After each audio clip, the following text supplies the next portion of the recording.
Joseph YouTube, welcome to the Coffee Pod. My name is Chishi Zed. Drink the coffee, it'll make you feel better. The sobering reality about paternity fraud in a lot of states. Guys, this video is brought to you by the Coffee Pod Official. Make sure you follow us on Instagram. No more wasting time. Let's get it. Did y'all know that if a married woman gets pregnant by another man, the husband is legally that child's father? It sounds ridiculous, but in the state of Texas, this is kind of true. There's what's called the presumption of paternity, which means that if you're married and you have a child during that marriage, it is presumed that the father of that child is the husband. There's two ways that you can go about rebutting this, and that means actually proving that someone else is the daddy. One, it can be adjudicated by a court, or two, there has to be a denial by the presumed father, the husband, and there has to be an acceptance of paternity at the same time by someone else who is actually the father. So, two parts to that. Denial by the husband, acceptance of paternity by somebody else. All right, guys, there you go. So presumption of paternity is a very real thing. I remember I did a series a while back, last year, of a divorce attorney. And he was talking about these different stories and experiences of men who've gone through presumption of paternity. And it's not as easy to get out of as you would think. For example, there are situations where, let's say, a man and woman, these were real stories. So I'm not like giving a hypothetical situation here. A man and woman were married. I believe this is actually one of the stories he told. And the woman cheated on her husband, right? Stepped out, let another guy smash.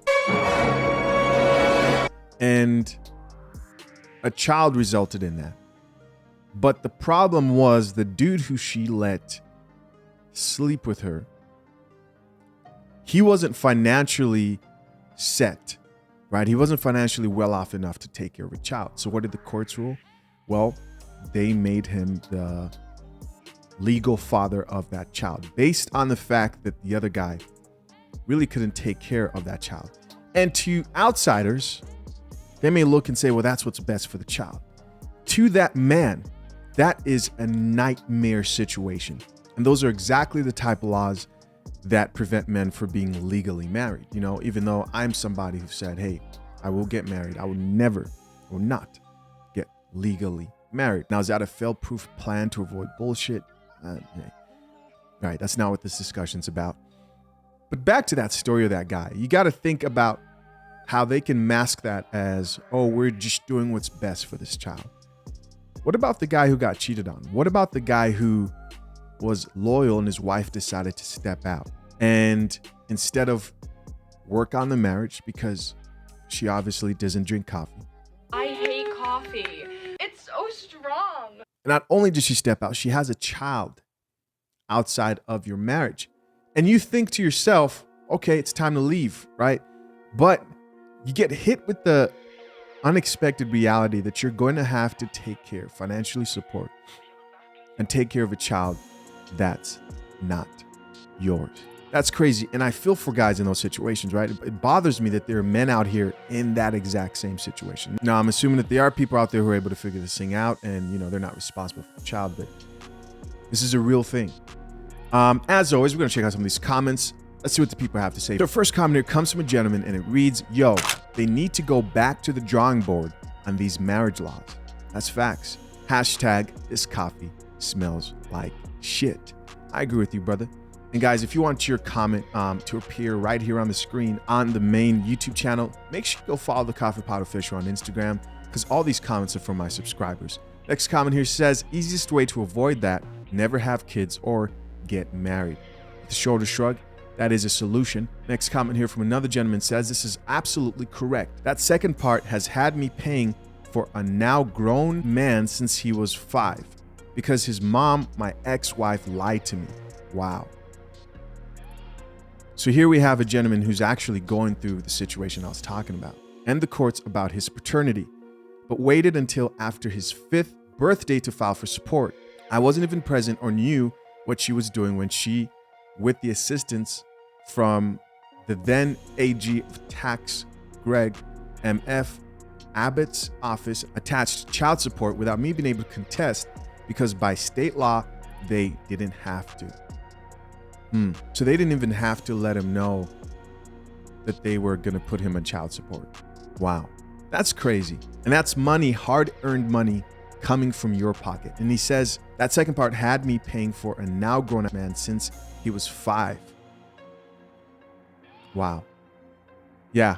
Listen, I don't care what you think. I think every man should get his kids tested.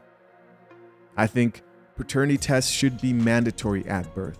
Next comment from a woman says, it makes sense to have presumption of paternity, but it should be easily wiped away with a paternity test. And the reason why they have presumption of paternity is because they don't want to actually run paternity tests at birth. Why? Because of the hassle it would take to try to figure out who the father is. The state makes money from child support. And so the quicker they can pin it on you, right, as the man in that situation, the quicker that they get paid. Which is why men, we gotta really push for this thing. But of course, it all comes down to the money. They don't want to have paternity testing at birth because the studies say that like 1/3 of those tests come back negative. Well, now they have to figure out a whole nother department that's going to track people down. But the problem is, who wants to go tracking down pookies who were busting your girls' cheeks? Women. Next comment from another gentleman says, I hear that. I wish I would take care of someone else's kid with my wife. He's like, I wish that was me. But the truth is, man, when you're in that situation, you have to understand that you're legally obligated. If you do not do it, you are going to jail. They view that as like abandoning your own child, right? Legally, which is just terrible. Next comment from another person says, another great benefit of marriage with the heart emojis. Hey, these are a lot more fun, or a different type of fun than reading comments from the general public here. Last comment here, final comment says, get that paternity test, fellas. Listen, guys, as always, curious to know what you think. Leave your comments down below. Listen, I am not a professional lawyer. This is not law advice at all. I'd suggest you go talk to a professional. I'm just sharing what I've learned throughout the past few years, really just reading and reporting on a lot of these type of situations. Don't forget to let me know what you think. I appreciate you for checking out yet another episode of The Coffee Pot. Till next time, I'm out. Peace.